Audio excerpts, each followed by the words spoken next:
اور اگر کوئی غریب نواز کے بغض میں اجمیر اجمیر کہتا ہے، اجمیر شریف نہیں کہتا، فرمایا وہ بد مذہب ہے.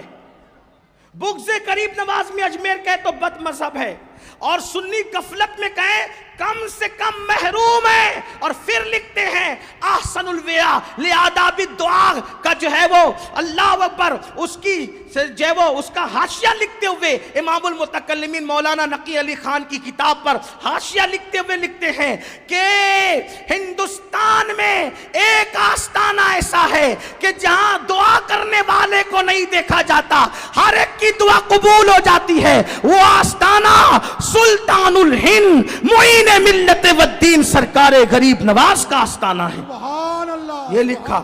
اور کچھ لوگ کہتے ہیں امام اہل سنت امام احمد رضا تو قائل نہیں تھے محفل سما کے. کچھ لوگ سما پر آ کر کے پھر رکتے ہیں، کہتے ہیں وہ تو قائل نہیں تھے. ہم نے کہا ان کا رسالہ سما اٹھا کر دیکھو، جس کتاب کی انہوں نے تائید کی ہے سب سنابل شریف، اس میں سما کے آداب، اس میں سما کے آلات، اس میں سما کے معاملات لکھے ہوئے ہیں.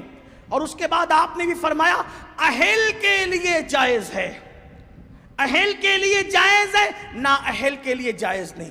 نمبر 2، پھر سما ویسی کی جائے جیسے بزرگان چشت کرتے تھے، جیسے بختیار کاکی نے کیا، محبوب الہی نے کیا، بندہ نواز کے سدراز نے کیا، ویسی کرو. ہم عامل بھی ہیں، قائل بھی ہیں. لوگ کہتے ہیں نہیں وہ وجد کے قائل نہیں تھے. ہم نے کہا کس نے کہہ دیا؟ اور تو محفل میں وجد کی بات کرتا ہے، وہ تو ایسا ملنگ تھا کہ وہ تو پلسرات پر بھی وجد کی بات کرتا ہے.